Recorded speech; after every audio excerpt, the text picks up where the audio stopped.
Philip recording, and this is your opportunity to get your questions answered every week. We have a lot of new members joining the community, and sometimes a little bit of confusion of how to best get the most out of this Facebook community. But one thing that makes it kind of unique, as far as I've seen, this is very rare in these Facebook groups, is this live Q&A right here, where every week you can ask a very specific question personalized for your situation, and I will answer it here live on Friday. And then, of course, the recording goes into the feed there forever, as long as Facebook exists. So one thing I wanted to start with today was welcoming our newest members. I'm going to start doing this every week. We have a lot of new members joining from the podcast, from people inviting others, people just stumbling across our group. And I want to recognize all of our newer members listed here: Lily, Stephanie, Alexis, Tom, Alicia, Gwendolyn, Mar, Nadia, Danny, Ladane, Marcus, Susie, Jimmy, and Ann. And if I ever mispronounce names, I apologize. Just doing my best based on what I can see here. So let me know. But welcome to the group. I would say if you are fairly new to the group, one of the best ways to learn about how to get the most out of it is go to guides, and under start here, there's a video about how to use the community and about this Q&A right here. That's it. 2 short videos. It's all you need to get started. Beyond that, we do have other guides with other helpful videos from past workshops, trainings, and some podcast interviews thrown up there. But we are going to continue here with another announcement, which is the podcast. Of course, we have now 5 episodes a week that come out, something for everyone. We have solo episodes on Tuesday, guest interviews or solo episodes on Friday. We also have Quick Wits on Monday and Thursday. Quick Wits are short 3 to 5 minute episodes, just what they sound like. They're quick. So they're not even a full episode. You can listen to them any time of day very quickly just to get a little burst of motivation or learn something. For example, this week, every Thursday for 8 weeks, we're going to have my best exercises series where I go over 4 of my favorite exercises for a particular muscle group. And then recently I started a Saturday weekend Q&A where I'm going to take most likely a clip from these lives and put them into the podcast. You know, the questions that I think are probably most on people's minds, but you might see interspersed on some Saturdays a bonus episode replay where I've been on other podcasts, because I go on a lot of other shows, and sometimes if I ask for the recording and I will drop it in my feed as well, which also helps you find other podcasts, which I'm all about the abundance mentality and sharing the love and helping people discover things that will help them in their fitness journey. Speaking of abundance, today's episode that just came out, episode 137, is about abundance. And it was a interview with Rebecca Whitman. She's one of the top 5 entrepreneurs to watch in USA Today this year. And she has something called the 7 pillars of abundance. And we really drilled into the physical abundance in this episode. So even if you've heard her on other shows where she talks about her 7 pillars, I think there's a lot of very unique questions I challenged her with to get us thinking about our practices, our morning routine, ways to schedule in our workouts, how to prioritize what's most important, why fitness itself is so important, even in the context of all the other priorities in our life, and more. So definitely check that out.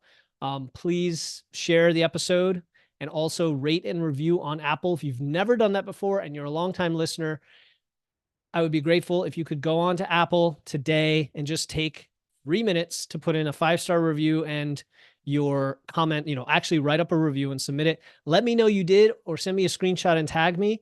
I can give you a shout out if you want, or not, either way. Okay, so today we have, let me see here. I'm going to unpin last week's, and we're going to, yes. Okay. So we're going to jump into the questions for today. We got 3 really solid questions from Wyatt, Nicola, and Isis. And again, if I butcher people's pronunciations, even if you've told me before, unfortunately, that's something I do. I need to get better at. Just let me know. I apologize. Nothing personal. All right. Starting with Wyatt. So Wyatt's in my lifting community as well. And he is really good. He's really self-motivated and a self-starter with a lot of this, and always asking questions right at the boundary here to kind of challenge us. I really like this one because I don't hear it enough, or people don't think about it enough other than my clients that I work with directly. So he says, I'm not very concise in this question, but here goes. Wyatt's question is, intuition and general knowledge says it's not the quote unquote healthiest choice to fill your diet with a bunch of chocolate, sugar, and other treats. But I'd like to understand more about why that's the case, especially when I have 320 grams of carbs and almost 3,000 calories allotted to me on weekends. And what does that do for my body composition?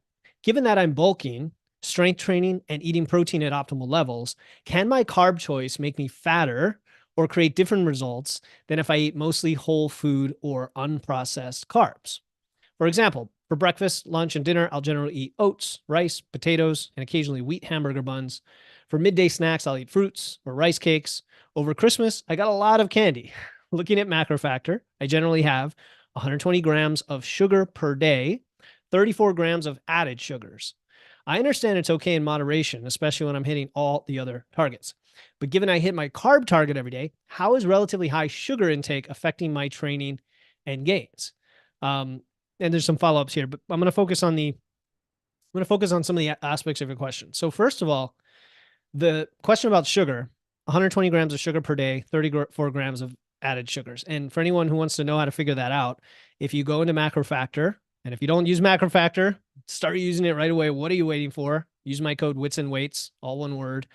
It'll change your life. So in macro factor, in the food log, if you tap on the macros at the top, you can see over different periods. You can see today, 1 week, 1 month, I think 3 months and 1 year, something like that. There's different ranges.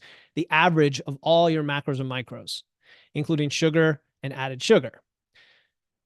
So for example, you said it's 120 grams of sugar per day. I think I get something like 100 a day. Now, sugar comes from a lot of sources, natural whole food sources, including fruit. And there's nothing wrong with fruit, and you can pretty much have as much as you want. It also comes from other sources of carbs, right? Even complex carbs are going to, of course, have sugars in them. The added sugars, 34 grams. I think the American Heart Association for men recommends limiting daily added sugars to 36 grams. I looked at it before I recorded here or went live. I think it's 36. So whether or not you agree with or want to follow government or even, association recommendations, you're still under that limit as well. The simple answer to this is always going to be, it depends on you and your biofeedback. How do you feel? How do you perform? And so on.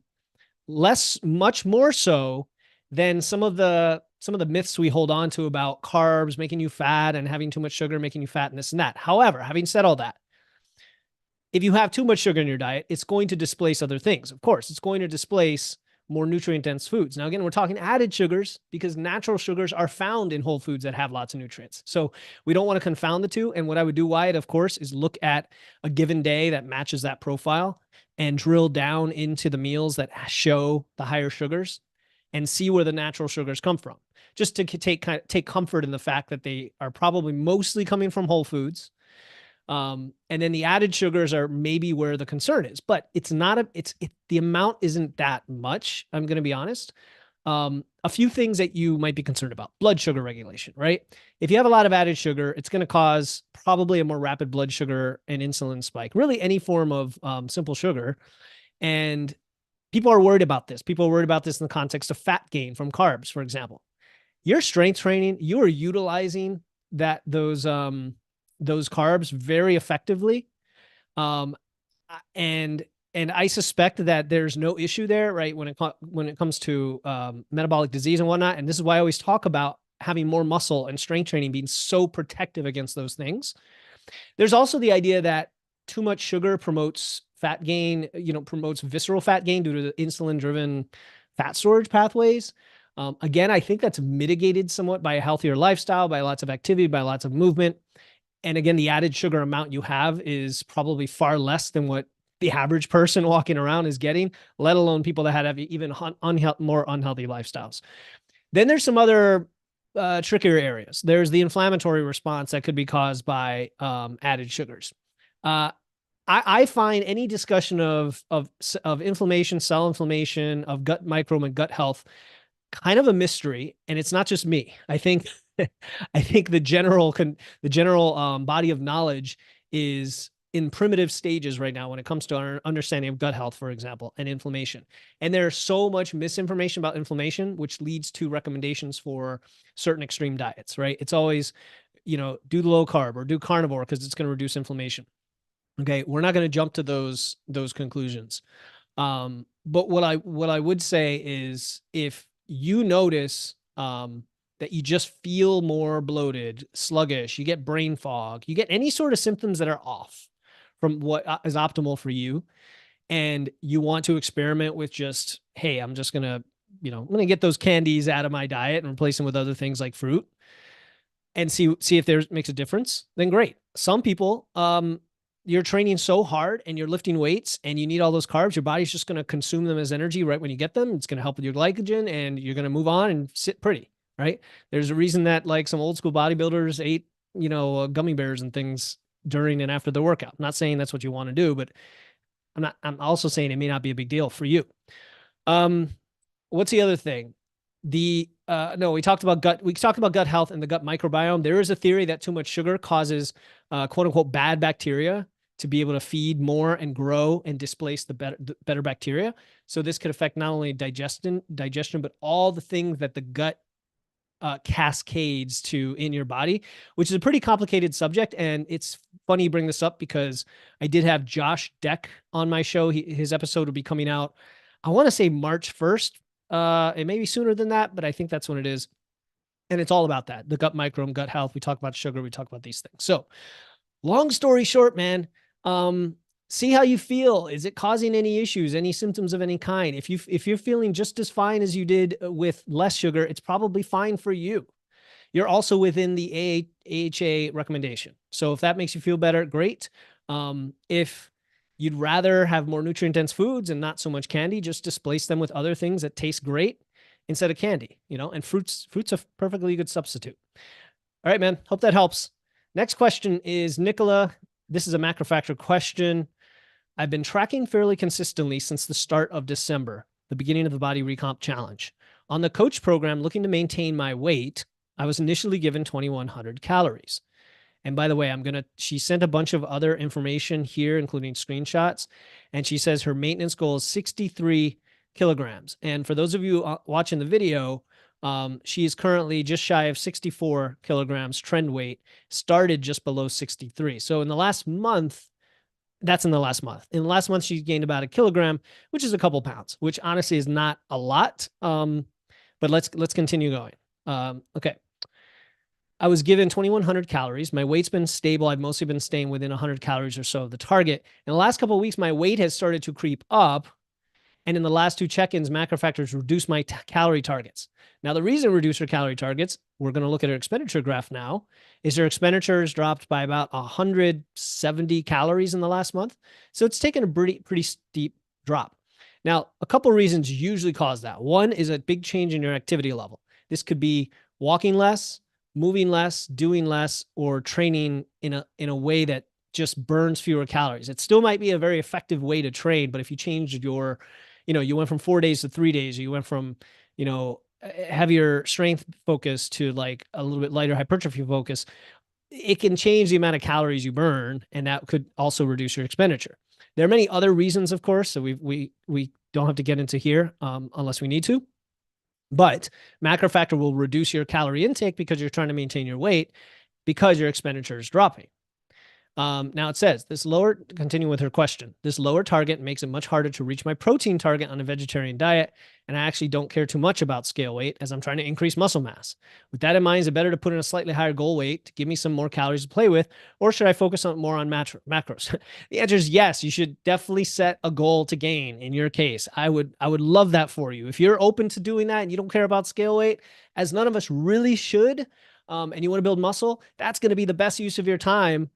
Since you're, positive about doing that. So, and with the vegetarian diet and it's difficult to get protein and all that, I would set your goal to gain. I would set it at a fairly conservative rate. Let's say 0.1, 0.15% per week. That's like in the low end of the green in macrofactor.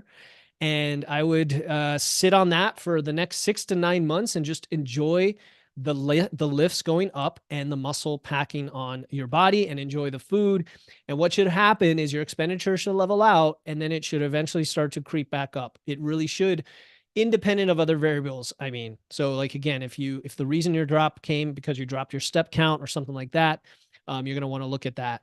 But yeah, my answer is yes. Go into a gain, start gaining, and everything will turn around. You'll have more calories to work with. It'll be easier to get your protein, and it'll be easier to build muscle. Enjoy your carbs as well, and we'll see you on the other side. Okay, so last question, Isis. Hello. So I've been in a moderate cut for the past 3 months. And in the past 2 months, as I've changed location and my life has become much more active, my expenditure has risen almost 200 calories, which is a lot considering my average expenditure is 1,890 calories. So she's kind of having the opposite of Nicola with the, expenditure going up.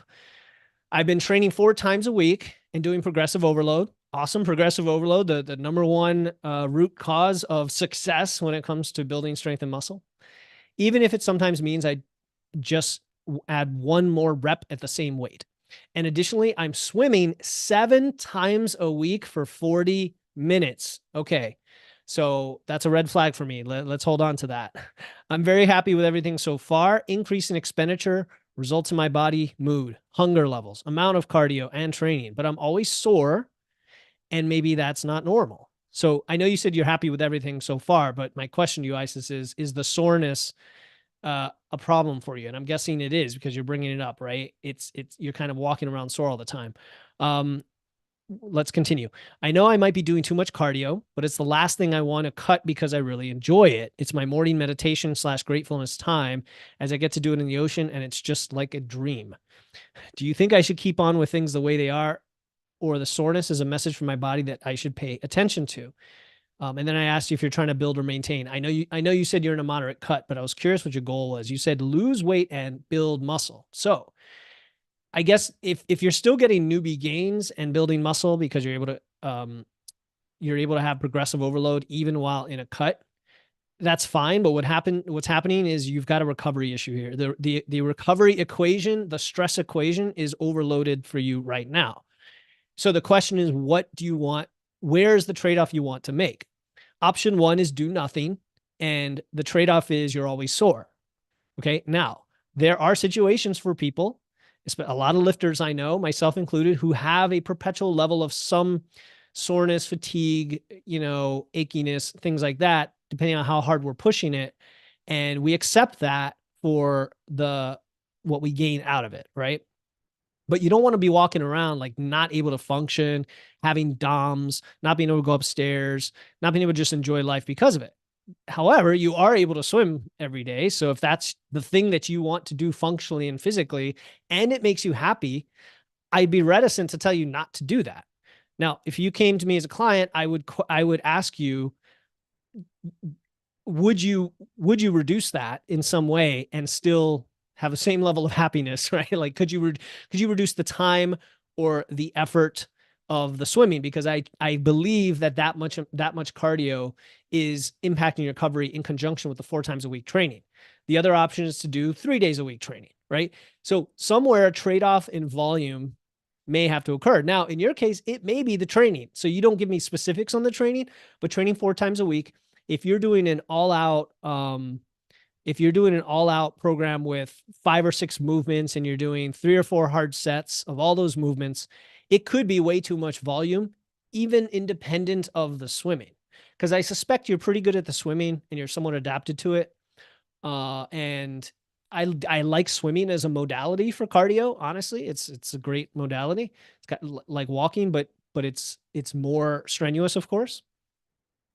And so here's that. So can you reduce the volume with your training or the volume with your cardio?